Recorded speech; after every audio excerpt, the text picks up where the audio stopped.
People often ask me, Ray, why did you get into this work, or why is it so important to you? And it always comes back to my story. So I'm going to tell you my story, and there's two parts to it.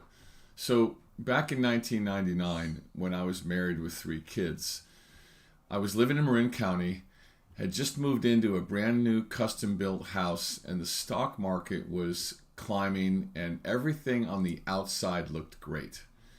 But on the inside, as in inside my house and inside me and inside my wife, things weren't that great. As a matter of fact, at 1 o'clock in the morning, when I asked my wife if everything was okay, she told me things weren't, and she basically said she didn't want to be married to me anymore. Wow. As if that wasn't enough, 6 weeks later, one of my business partners in my retirement plan consulting business left in the middle of the night and went to a rival firm. And in a very short period of time, I was in a 1-2 punch wake-up call that I was ill-equipped to deal with.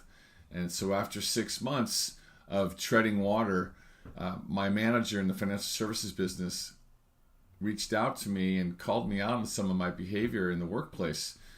And the way he said it was very similar to the feedback I got from my then current wife.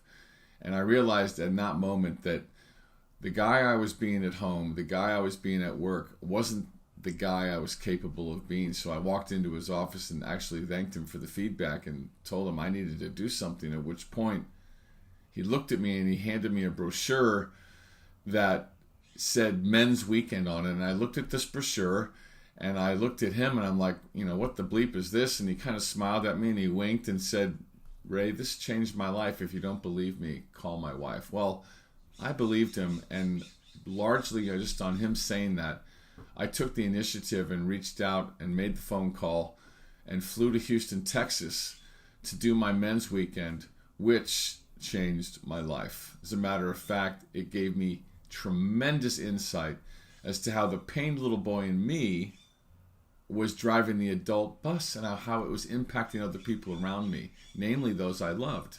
This set me on a journey that is now roughly 15,000 hours of doing men's work and countless men's weekends and maximum security prisons and more.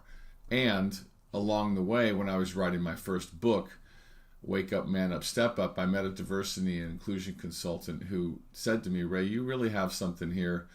Men in corporate America look like you, they sound like you, and they need to hear from you. But first, I want you to go to a women's leadership conference.